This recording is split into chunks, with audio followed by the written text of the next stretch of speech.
Bonjour à tous. Je tiens à préciser que je n'incite pas à la consommation d'un produit stupéfiant ni n'en fais l'apologie. Je transmets uniquement mon idée sur le sujet. Je pense que les drogues devraient être en vente libre interdite aux mineurs et que les parents soient libres de laisser leur enfant consommer ou non. Je reviendrai prochainement sur le sujet de l'interdiction qui en réalité sert qu'à des fins de contrôle de l'être humain dans une prochaine vidéo, mais ce n'est pas le sujet ici. Si le cannabis est interdit selon moi c'est parce que ça défonce grave le 00. Non je déconne, une rumeur dit qu'il y aurait de la cocaïne dans ce dernier. Perso si je n'avais ni foi, ni loi et que je voudrais une vraie clientèle fidèle je mettrais plutôt de l'héro. Beaucoup moins cher et je pense plus addictive. Je sais pas, je n'ai jamais pris ni l'un, ni l'autre ou à mon insu. Rectification, j'avoue avoir une fois commencé à sniffer le début d'un rail, mais la raison a repris le dessus, j'ai donc sniffé une fois un quart de rail de coco. Et qui sont les meilleurs à ma connaissance sur l'héro? Allez, personne n'a une idée? La French Connection. Petite parenthèse. Avec les opiacés apparemment il y a un vrai problème sanitaire aux États-Unis de gens qui ont commencé à prendre des antidouleurs vendus cher et les gens une fois accros finissent par se rabattre sur l'héroïne de rue. Apparemment les gens ont même fait des overdoses en trouvant la mort devant leur enfant. C'est atroce. Bon, revenons un peu à nos pétards. Le cannabis a des effets qui agissent sur le cerveau comme tout ce que nous ingurgitons. Mais je pense qu'un consommateur de certaines drogues, notamment le cannabis, permet à celui qui le consomme de pouvoir désinhiber sa psyché et peut, s'il le souhaite, ouvrir plus facilement des portes dans son esprit. Des portes qui auraient dû rester fermées grâce à l'éducation par exemple. Ce travail d'ouverture de l'esprit peut se faire sans consommation de drogue, mais je pense que c'est moins rigolo, et que quand on rigole et ou prend plaisir, c'est plus facile et même on peut s'entraîner à enfoncer plein de portes avec plaisir et devenir un champion dans l'appréciation des choses. Aucun gouvernement souhaite que vous vous libériez de l'emprise qu'il a sur vous et que vous atteigniez la souveraineté individuelle. La deuxième raison est que si vous connaissez un peu le cannabis, vous devez savoir que l'on considère qu'il contient 5 substances psychoactives et une des 5 substances est très à la mode en ce moment, c'est le CBD.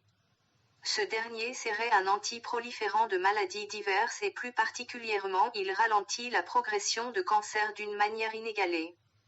Imaginez un instant qu'un consommateur de cannabis contracte un cancer, il se pourrait que vous puissiez vivre des années avec celui-ci sans en être impacté. Est-ce que vous imaginez? Leur but c'est de nous faire crever proche de la retraite pour qu'ils s'en mettent plus dans les poches, et de nous soutirer un max d'argent pour certaines thérapies inefficaces. Une rumeur au sein de gens assez hautement diplômés circule comme quoi presque tous les cancers pourraient être guéris si diagnostiqués à temps. Je leur demande s'ils plaisantent et j'ai eu le droit à cette réponse, tu imagines combien on serait si on sauvait tous les cancéreux. Donc aujourd'hui l'enjeu pour l'ordre des médecins c'est de vous diagnostiquer trop tard. Ce qui me pend au nez d'ailleurs. La troisième raison est que le chanvre, plante dont est issu le cannabis, permet de faire des vêtements, des cordages.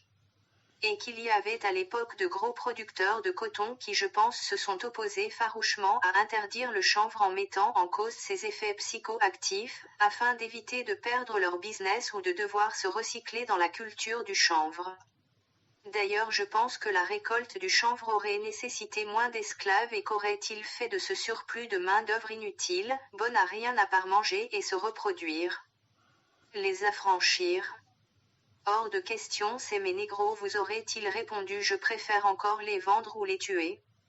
La quatrième raison est ses capacités d'isolation phonique, thermique, imputrescible et ininflammable qui auraient posé une concurrence déloyale à tous les isolants sur le marché. Saint-Gobain a bloqué les agréments de l'isolant feuillard super fin des années et des années.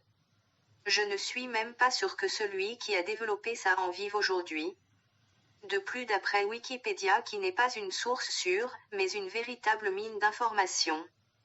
Il peut servir en plus à faire de l'huile, du papier, donc du PQ, il pourrait servir dans l'alimentation humaine et animale, de combustible, comme matériau composite en association avec le plastique et aussi de biocarburant.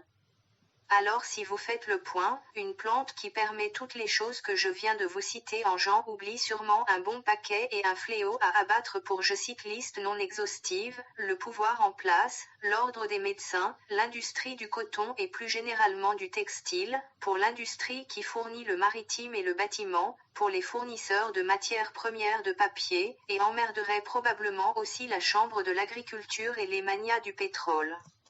En résumé, le cannabis est une véritable arme de destruction massive. C'est mal et je la fume pour la détruire. Nous devrions être récompensés pour ce geste citoyen. Ah ciao bonsoir. C'était humoriste.